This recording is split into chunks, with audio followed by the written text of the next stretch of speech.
2, 1, 0. This is another Boxing Day people get out at the door, catch the first train to CBD and waiting for the department store to open. They are not alone. Sales expected to reach $80 billion in the U.S.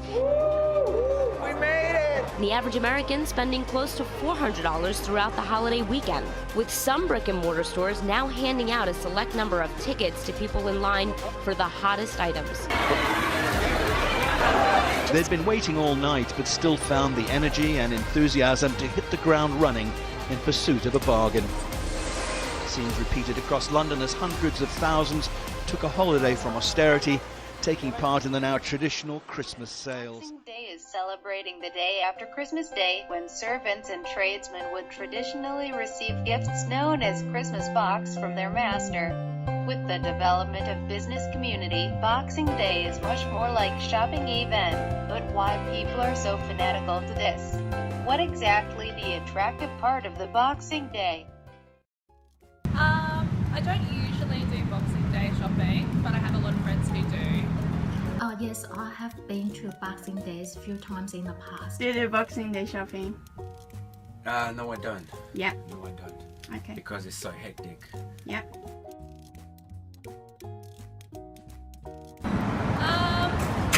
I think that sometimes because we're all cool students, we generally tend not to buy stuff during the year. So they'll wait until they know they can get a really good discount, and then they'll go in when they're looking for something, and they'll try to find it at like a 70% off or something, or they'll ask for a bigger discount. So, alright. Loss aversion refers to how we generally dislike losses more than we like gains of an equivalent amount. Just like our interviewee mentioned that deep discount is the first motivation for them to go to Boxing Day, even though there is quite a long line waiting for the counter. Consumers are willing to spend time in line for limited discounts because this made them feel secure to keep things under control, especially they are on a limited budget. After all, people feel the loss of the product far keenly than they feel gain, even though they never actually owned. I think these days it is something more than the discounts. So the only reason I can really think is whether or not it's just become almost a habit for people, whether or not it's just something that they do year after year. More like a ritual?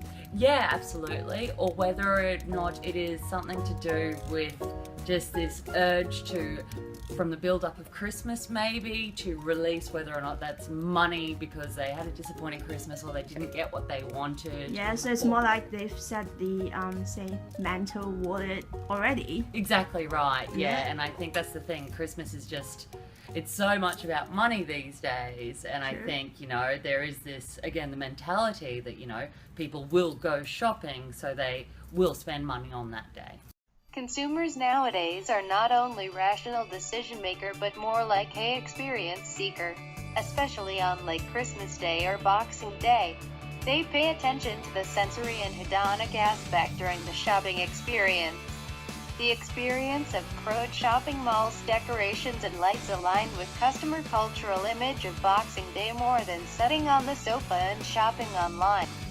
But just like Beck mentioned, the retailer observed this phenomenon and trying to use it to make money. However, the customer followed crowd, felt uncomfortable and bought nothing at all, which could also influence people's experience on Boxing Day.